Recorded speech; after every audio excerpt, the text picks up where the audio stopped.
Olá pessoal, tudo bem?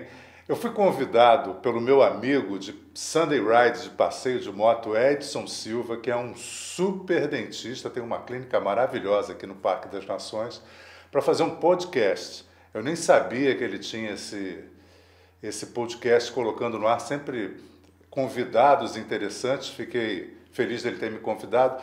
Então você vai saber um pouquinho da minha vida, da minha história, que eu bati papo com ele lá. Vou botar aqui para você saber. Vou editar um pouquinho aqui para não ficar tão longo. Se você quiser assistir o vídeo completo, a entrevista completa, está aqui na descrição o contato dele, tá bom?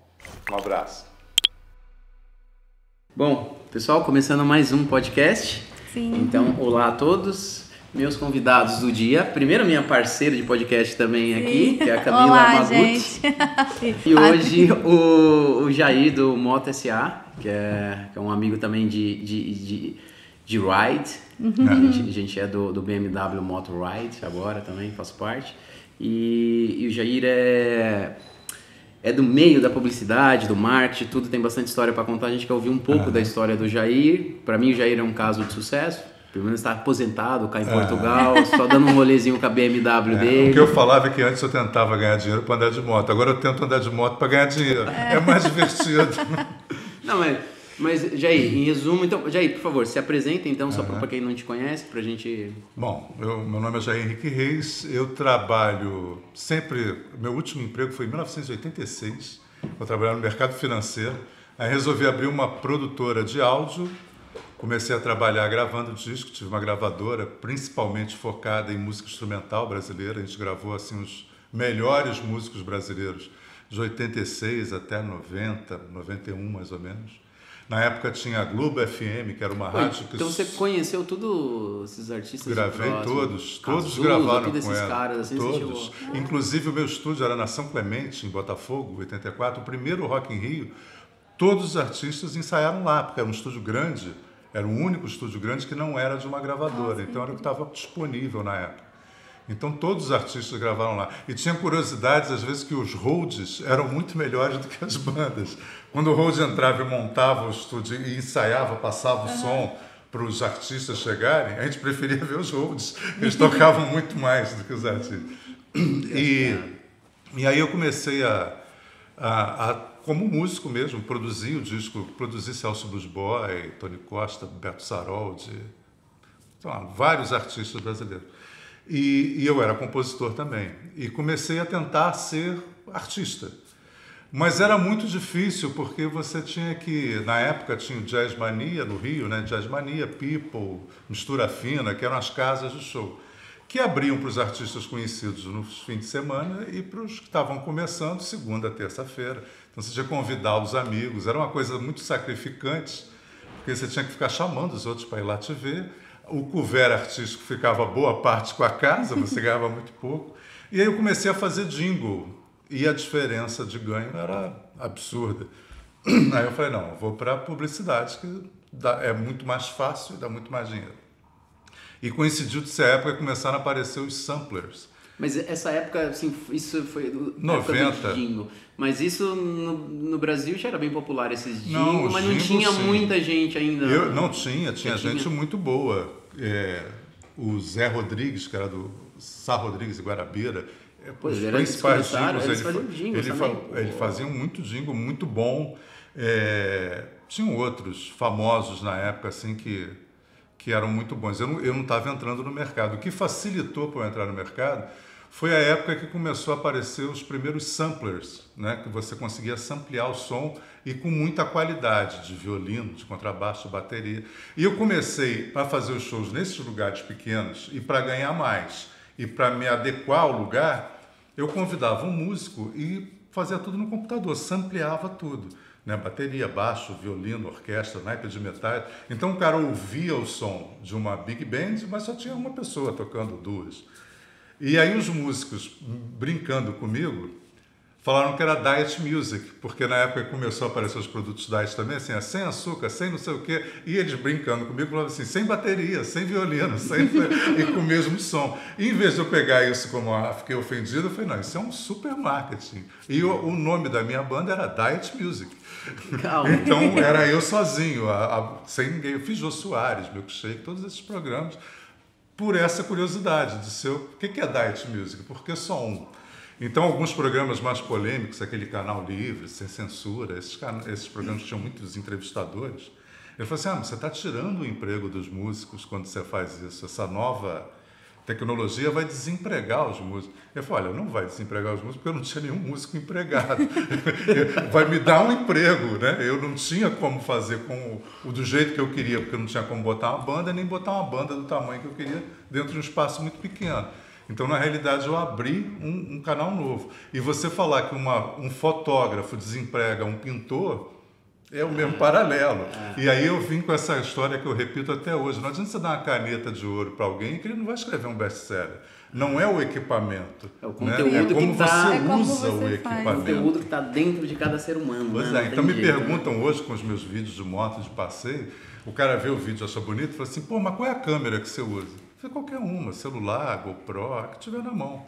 Hoje, mas e aí, quando que você fez de fato a transição para publicidade mesmo, tipo como empresa, vídeos, chegou a fazer vídeo institucional, né? Muitos. Esse era o business core Na realidade eu fui fazer jingle, o jingle eu consegui um espaço bom no mercado por conta do sampler, eu conseguia a sonoridade de uma banda com um custo muito menor, porque não tinha que pagar aqueles músicos todos. Então eu fiquei competitivo.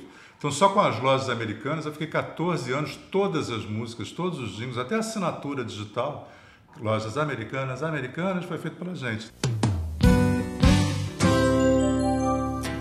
Aquela música que faz o seu amor lembrar de você, as emoções impressas em um CD. Dia dos namorados, lojas americanas, porque namorar sem música não dá. Vamos no CD na Americana, vai! CD é um presente ideal, é a trilha musical. Dia dos namorados, Lojas americanas, porque namorar sem música não dá. Porque namorar sem música, né, gente? Não dá. Porque namorar sem música não dá. Lojas americanas, americanas. Durante muitos anos a gente fez para várias empresas. A Petrobras eu fiz todas as músicas instrumentais de todos os vídeos. E aí depois eu comecei a fazer os vídeos. Aí já foi em 93, quando eu abri a Diet Music, que era só música, virou Diet Video Music, que é a empresa que existe até hoje. Quer dizer, até está aberta, está lá na Barra da Tijuca, tem sede própria, a gente continua existindo. Mas e lá, qual que é a sua relação hoje com essa empresa? Você se aposentou? Você vendeu? Não, a empresa está aberta, está aberta ainda, eu faço algumas coisas. Mas assim, em 93 eu abri a Diet Video Music, uma produtora. Por conta dos clientes, em 97 eu abri a Linha 1, que era uma agência de publicidade, eu veiculava os vídeos que a gente produzia nos canais, na Globo. E no ano 2000 eu abri a Comunicação na Prática, que era uma empresa de marketing.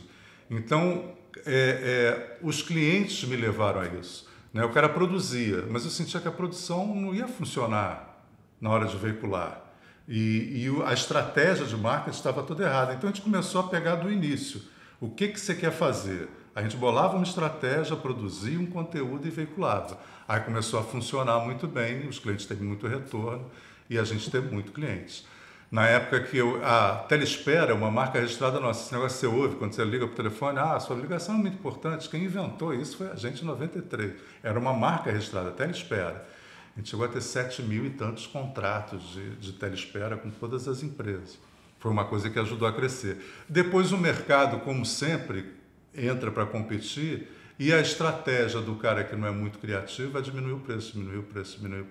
Transformou um negócio que era muito bom num negócio normal, que não tinha mais graça. Não é tão atrativo. Né? Você tem uma ideia, na época, esse nosso preço médio de contrato mensal era 300 e poucos reais. Quando eu parei de fazer telespray, estava 11.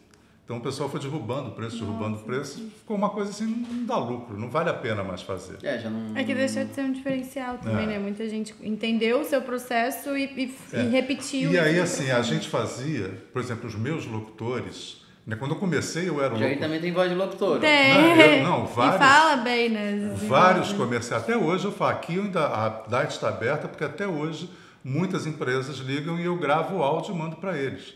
Ontem mesmo eu fiz um negócio para a Corse. Né, eu fiz muito vídeo institucional como apresentador, fiz muito comercial de televisão para Assim Saúde, Memorial Saúde, que foi o último cliente da gente que a gente fazia 360 graus, tudo. Desde de entender o que o cara queria. Né, eu divido de uma maneira, assim, a gente criou metodologias, e eu também fiz muitas palestras sobre isso no Brasil inteiro, que o cara não quer fazer um vídeo, a empresa não quer ser famosa, você tem uma necessidade de objetivo. Você tem um budget para atingir essa necessidade de objetivo e um prazo. Quanto maior for o teu budget, menor pode ser o seu prazo. Então, eu dou um exemplo assim, é como se você quisesse ir para Búzios, do Rio.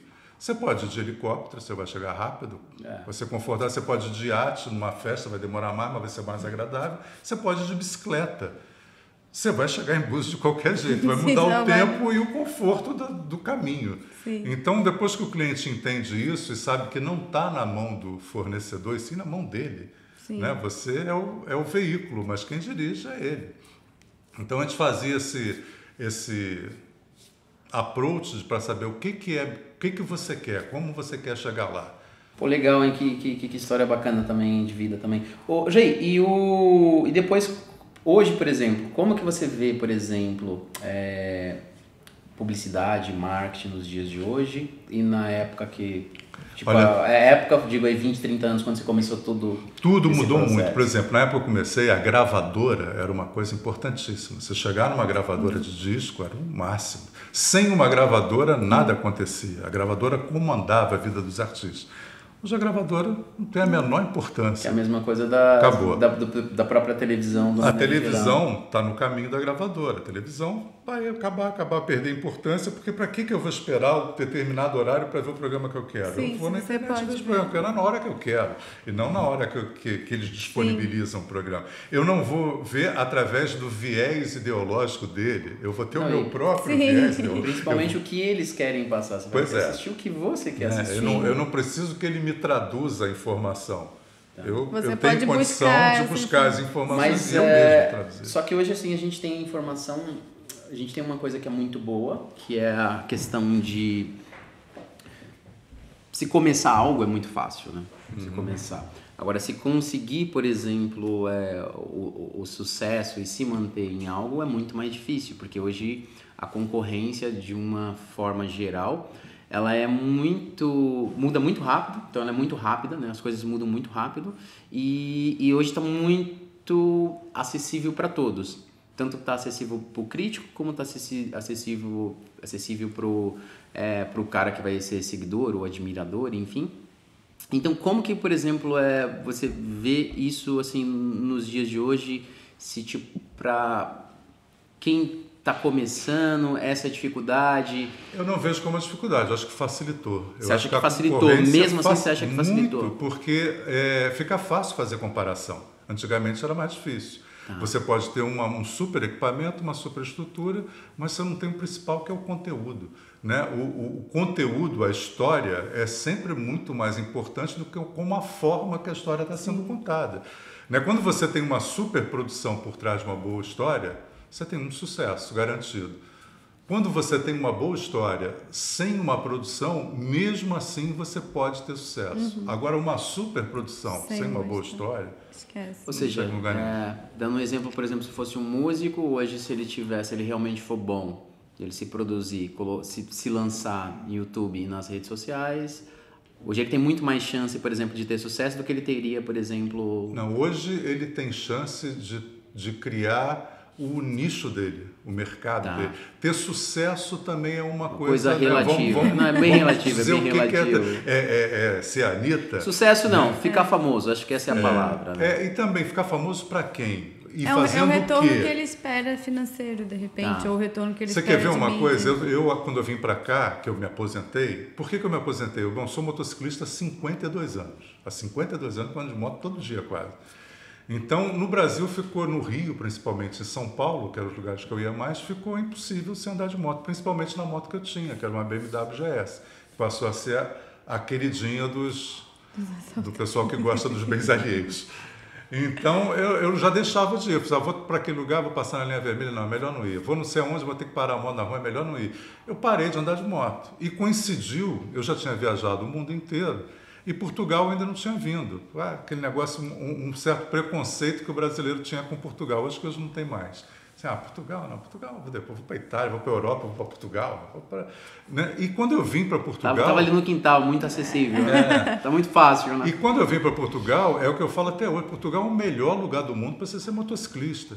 Porque o país é pequeno, em poucos quilômetros você vê um monte de coisas diferentes. A gente fez um passeio domingo de, sei lá, 2 horas, 100 e poucos quilômetros. A gente viu bairros tecnológicos como o Parque das Nações, viu aldeias medievais, né? Viu praia com surfista. Né? Você tem uma variedade que você tem no Brasil também, só que você precisa andar 1000 quilômetros para ver essa variedade. Aqui você anda sem e vê. E não anda que nem com a mesma paz, né? Pois, não, nem segurança de tranquilo. Estrada, né? As estradas são maravilhosas. Segurança em todos os sentidos. A estrada é boa, se acontecer alguma coisa você vai ser bem socorrido e rápido, você vai para um lugar que tem estrutura para te atender. Eu digo, no Brasil é uma sequência de roubada. Né? Se você for assaltado, que pode ser... Provavelmente, que a chance não é pequena, né? Provavelmente vai ser violento, porque o cara também não quer só roubar, ele faz alguma violência, porque isso dá um status no meio dele, né? Ser violento.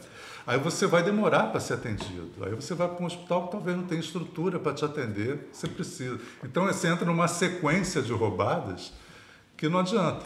Então, voltando para o assunto, quando eu vim para cá a primeira vez, eu gostei de Portugal, passei a vir com frequência. Vim convidado por várias empresas que faziam mototurismo para eu fazer os passeios e cobrir com os vídeos. E eu comecei a ver que quem é empreendedor não se aposenta. Né? Inquieto sempre, você, né? Bom, Sempre vou fazer de brincadeira.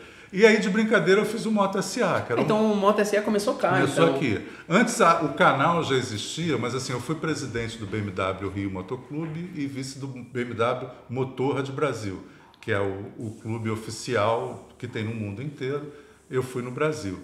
Então eu usava o canal só para divulgar os encontros, os vídeos, só para o pessoal que não foi poder ver.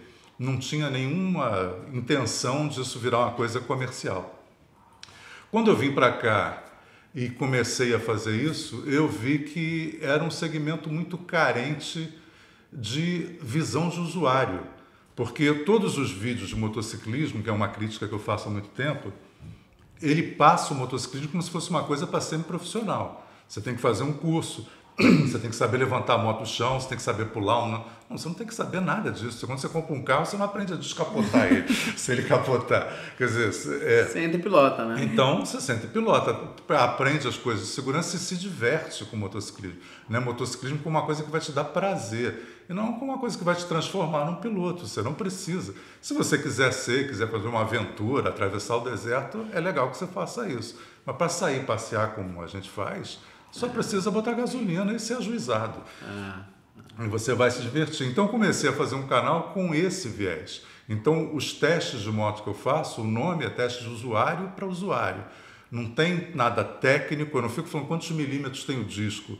Que até hoje, há 52 anos, eu não sei se tiver mais 1 milímetro ou menos, muda a frenagem. Quer dizer, é uma informação meio... técnica que não vai para... Né? Que para o engenheiro, para um tirar onda com o outro, que ele é entendido, pode ser bom. Mas para o cara que usa moto, tá, ela para bem, a manete é duro ou é macio? É essas coisas que o cara quer saber. Né? Então, eu fui para o lado mais fácil, mais palatável. E aí comecei a pegar as motos, fazer os testes e as viagens. Né, mostrar também como é a viagem. E o papo. Voltando para o marketing, porque a gente estava falando, que eu acho que é o assunto que te interessa, ou que tem mais a ver aqui, eu fiz o Moto SA pensando nisso, né? Vamos provar como é que é essa coisa isso que você está falando. Como é que é para começar? Eu comecei num país que eu não conhecia ninguém, um negócio que não existia, um segmento que ninguém tinha explorado. Hoje a gente tem 70 e tantos mil visualizações, tem vídeo nosso com mais de 500 mil visualizações, 1.500 curtidas. E em uma semana, esse videozinho que você participou, em uma semana tem 9.100 visualizações, 1.100 curtidas e é orgânico. Eu não boto um tostão, eu não faço nada. É que na verdade você fez exatamente o que se faz, que era uma dica que eu até pedi para você depois pontuar sobre isso, né? Porque hoje quem trabalha, por exemplo, com esse marketing digital, ele vai basicamente nessa linha, né? Você pega um assunto que você domina e você explora ele, né? Então você tem paixão por pilotar e já é uma coisa que você faz. Vídeo, você domina. Então, você faz os vídeos, tudo, põe no YouTube e tal, faz o comentário sobre aquela narração também que você faz perfeita, que você voz de locutor e tudo, e funciona, fica orgânico. Bom, o que eu tive assim de vantagem, como eu trabalhei com isso, é tipo um cozinheiro que abriu um restaurante. Você usou o que você domina. Ele não vai ter problema, porque ele é um empreendedor, ele sabe cozinhar, ele sabe servir, ele é simpático com o cliente. Agora, um cara que quer ter um restaurante e compra, se ele tiver um problema com o chefe ou com o maître, provavelmente o restaurante dele vai falir. Por exemplo, se eu tivesse... Porque isso é uma coisa que é muito importante nos dias de hoje, porque todo mundo quer empreender, principalmente de forma digital, só que daí o que acontece? Se fosse eu, Edson, fazendo a mesma coisa, eu ia conseguir também, mas o resultado ia ser completamente diferente. Eu não ia ter o resultado que o Jair tem. Sim. Por quê? Porque ele domina praticamente das três coisas que ele está fazendo ali, das três competências que precisa ter ali, ele já domina todas. Então ele domina a própria locução em si, que é a profissão, é parte da profissão, domina vídeo, a locução, a pilotagem. A locução, eu diria o seguinte, natural. É o conteúdo, é o conteúdo roteiro, também. É a base. Se você fazer um vídeo... Que hoje diríamos que é o copyright. É a base de tudo, né? A cama para você fazer o resto. Então, mas isso já é bagagem de todos aqueles 30 anos. Assim, eu tenho uma voz de locutor, eu ter feito isso muito tempo, é um equipamento. Sim. Eu tenho esse equipamento. Mas o que faz a coisa funcionar é o bom roteiro.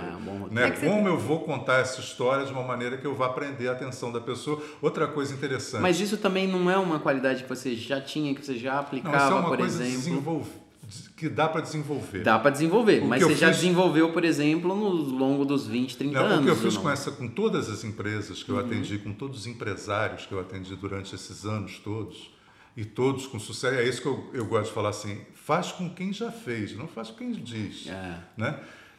Eu fazia o seguinte, olha, eu vou construir um carro de Fórmula 1, vou pilotar para você no início, para você ver como é que pilota, vou te ensinar a pilotar e vai chegar um ponto que eu não preciso mais estar pilotando, o carro é seu.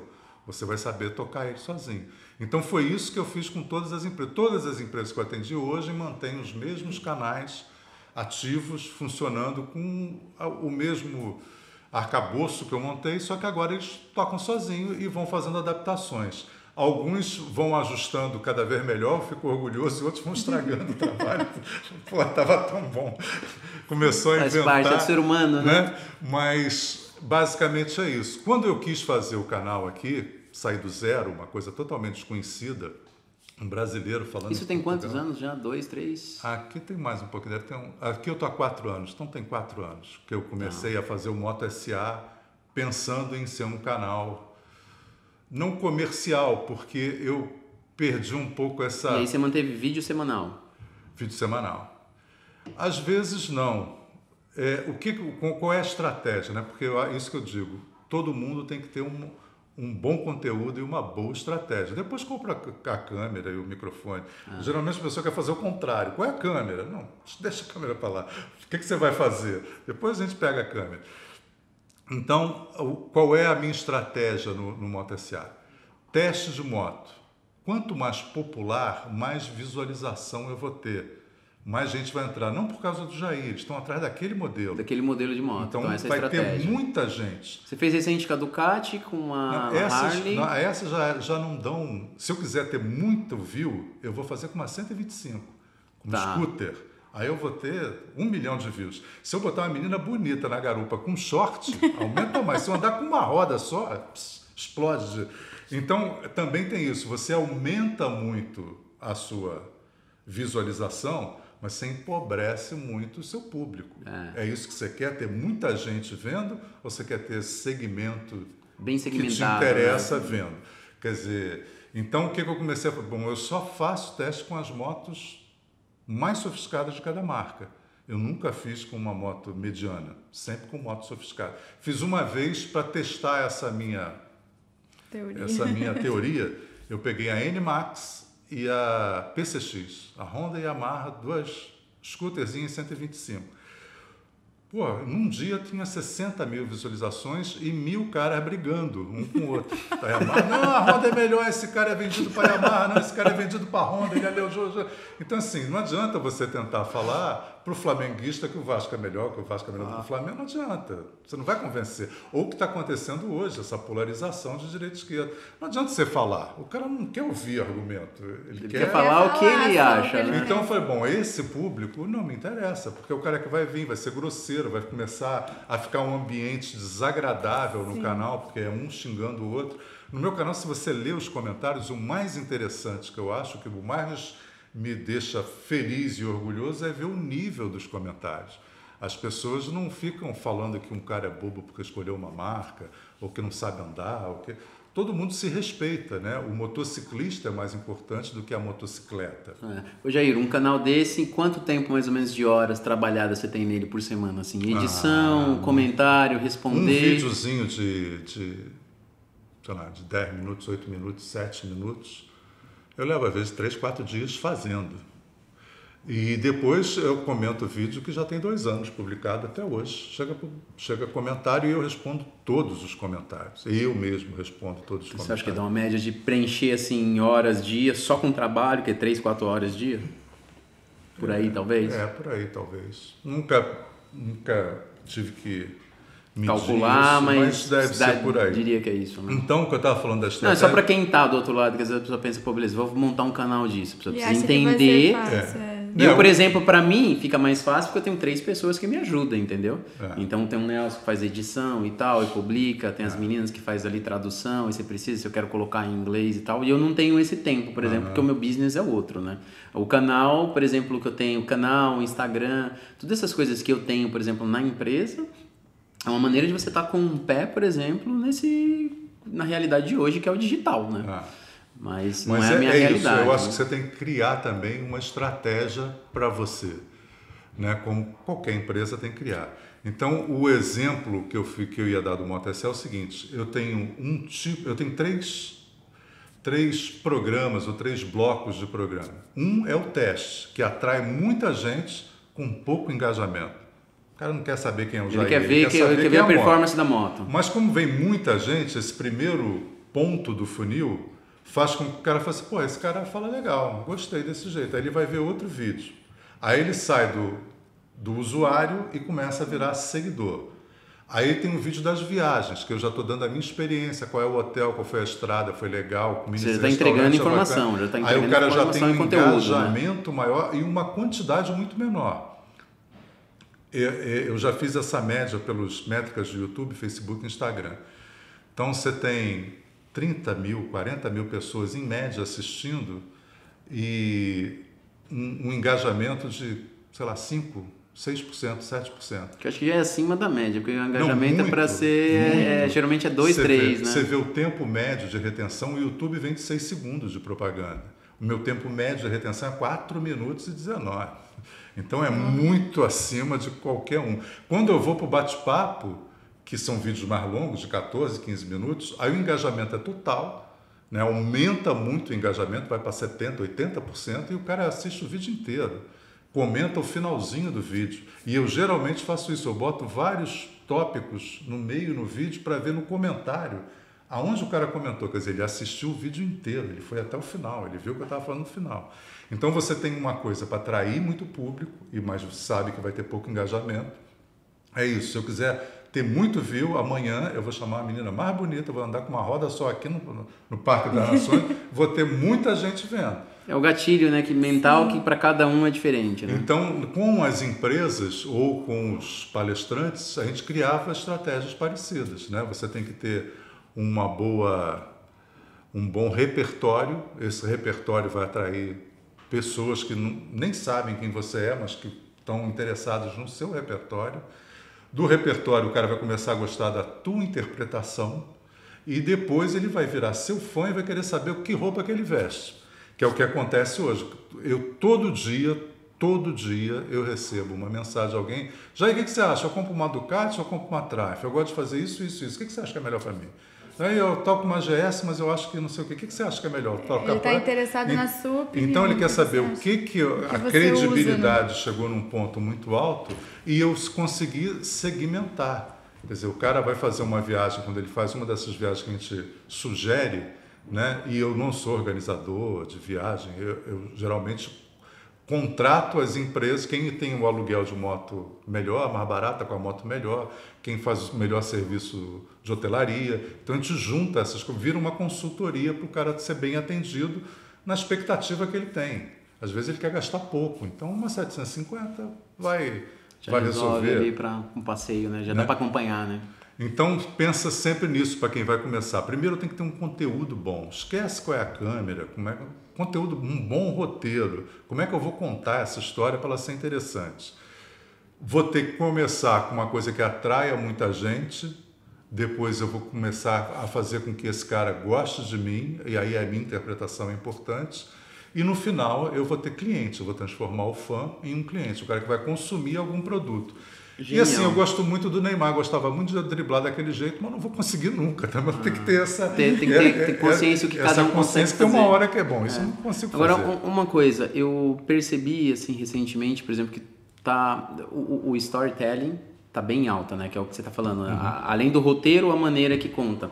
Só que eu percebi em alguns influencers e tal, eles entram nesse storytelling, só que às vezes, em alguns casos, o negócio dá muita volta, né? Ele dá muita volta, ele nunca vai direto ao ponto, né? E aí você tem, por exemplo, aquele seguidor que ele quer que você vá direto ao ponto, que você já vá ali e já fale. Por exemplo, eu sou uma pessoa muito ocupada. Então, por exemplo, tem coisas, às vezes, de alguns influencers e tal, uns até que eu sigo, assim, para pegar alguma dica, ou que seja de finanças. Mas aí começa a vir num storytelling tão grande que eu não tenho paciência de assistir, entendeu? Para mim não funciona, entendeu? Eu acho que esse aí é um que eu já descarto logo de cara, porque o negócio dele não é o que ele está anunciando. E sim captar sua audiência. Ou pegar teu e-mail. Então eu já nem vejo. Quer dizer, já começou desonesto. Né? É uma desonestidade. O cara te propõe uma coisa, mas está fazendo outra por então, trás. Beleza. Então, você acha que, por exemplo, essa questão do storytelling, quando tem essa situação assim... Talvez a entrega seja, a intenção de entrega, tem a intenção de entrega, mas talvez a intenção de entrega seja menor do que a intenção de captar audiência e tal, essas coisas. Porque tem muita gente falando, eu só tô perguntando, desculpa, gente, porque quando você fica muito ali no Instagram, você vê muita gente querendo te dar essa dica, fala, você vai contar uma coisa, tem que contar por storytelling. Então se você for dar ouvido a todo mundo, você fica maluco, né? A gente vem fazendo o filtro dessas coisas, é por isso que eu queria uma opinião de um profissional para... Bom, primeiro não tem uma verdade absoluta para nada. Nunca, né? Não tem uma receita de bolo. Então, se eu fizer isso, funciona. Depende do qual é o conteúdo, o que você está contando, qual é o público que você está vendo, né? E como é que o público reage. O que eu digo sempre para os meus clientes é o seguinte, o mais difícil é você fazer o primeiro vídeo. Porque do primeiro em diante, é só ler o que o teu cliente fez, o que o teu usuário perguntou. Ele vai te dizer o que ele quer. Pô, tá dando muita volta. Você está dando muita volta, faz o mais direto. Faltou você falar disso. Pô, é verdade, isso é uma coisa importante que eu não dei importância e para as pessoas que estão assistindo é uma coisa importante, vou passar a incluir isso. Então, se você fica menos pretensioso, fica mais humilde e começa a ver o que o teu seguidor está querendo, ou ver também, se o teu seguidor está querendo uma coisa que você não quer entregar, você está juntando as pessoas que não te interessam. Muda a tua estratégia, porque você vai encher de gente que não quer. Quando eu estava aqui no meio do Moto SA, logo no primeiro ano, entrou um cara que quis ser sócio do Moto SA, era filho de um amigo, se mudou para cá também, todo empolgado. Não, a gente vai contratar uma agência, vai fazer. Eu falei, legal, bacana. Eu me concentro. Para mim é prazeroso fazer. Então, eu não tenho mais uma estrutura que eu gostaria de ter para fazer as coisas. O alcance seria muito maior. Mas eu estou numa coisa que me dá muito mais prazer do que trabalho. Ele ia fazer essa parte da estrutura toda. Então, contratou uma empresa que ia aumentar o número de seguidores exponencialmente, e aconteceu. A gente contratou lá um serviço, no Instagram principalmente, e aquilo aumentou assim de 3 mil para 10 mil em, sei lá, 15 dias. Só que ninguém que estava ali interessava para a gente, uma pessoa que não tinha nada a ver com nada. E eu comecei a deletar, eu falei, olha, vocês estão trazendo gente para eu deletar, é melhor não trazer, porque trazer eu deleto, traz eu deleto. Você tem uma maneira de fazer isso que é com um bom tráfego, né? Um bom gestor de tráfego consegue fazer isso também, ele consegue trazer as pessoas certas. Né? Aí você traz as pessoas certas numa quantidade pequena. E não no volume. Até porque se você trouxer gente que não te interessa, que não está interessado no seu conteúdo, você não tem o engajamento... O contrário, a pessoa está interessada no teu conteúdo, mas você não está tá interessado naquele tipo de público, Tá que é pior ainda. Né? Então, eu vejo muitas pessoas se preocuparem com a quantidade, tá? Quantos views, quantos seguidores, quantos não sei o quê. Eu acho assim, olha, lê o comentário, esquece, porque isso é comprado. Se você quiser que o canal da sua avó tenha 1 milhão de seguidores, se tiver dinheiro, ela vai ter 1 milhão de seguidores. Mas qual é o comentário? Qual é o engajamento? Esse público é o público que te interessa? Cada caso e cada cliente, a gente criou uma estratégia diferente para isso. Às vezes, você interligar as marcas do grupo é muito interessante do que você isolar elas. Tem certos casos que elas precisam ficar isoladas. Por exemplo, quando eu tinha produtora, agência e empresa de marketing, o meu cliente mais próximo sabia que eu era um grupo e se sentia muito mais confortável de ver que estava lidando com um profissional com experiência que tinha toda a estrutura para atender ele 360 graus.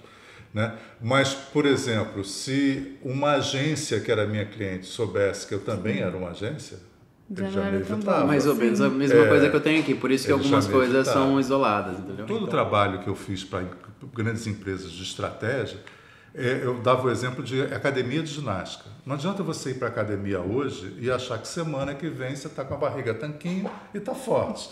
Então pensa primeiro em 1 ano. Daqui a 1 ano, você pode até não estar do jeito que você imaginou que ia estar, mas certamente você vai estar muito melhor do que você está hoje.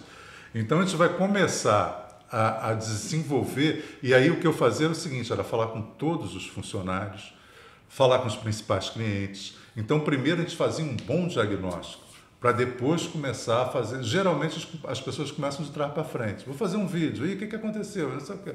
Não, começa daqui para lá. Faz um bom diagnóstico, onde eu estou, onde eu quero chegar, como eu vou chegar, o que eu preciso para chegar lá, quanto tempo vai levar, quanto isso vai me custar. Não tem esse dinheiro, vou aumentar o prazo então, vai precisar de mais tempo. E depois que você está organizado, o tal do roteiro e do conteúdo, aí você começa a produzir. Geralmente as pessoas começam a produzir para se organizar depois. Aí vai queimando o filme, para se organizar na frente é muito pior, porque você já estragou a sua imagem. Você vai ter que consertar a sua imagem. E aí, para a gente finalizar, tem alguma dica assim, que você queira dar para o pessoal que está começando? Tipo, vamos supor que você... Primeiro, o que você... que dica você daria para o Jair, por exemplo, de 20 anos atrás? Se tem alguma coisa que você faria diferente? Tem alguma coisa que você mudaria 20 anos atrás? Eu não diria pessoal, só profissional mesmo. Não, até pessoal e profissional é a mesma coisa, mas paciência. Mais paciência. Que eu não tinha muitas vezes, eu chutava o balde cedo demais, né?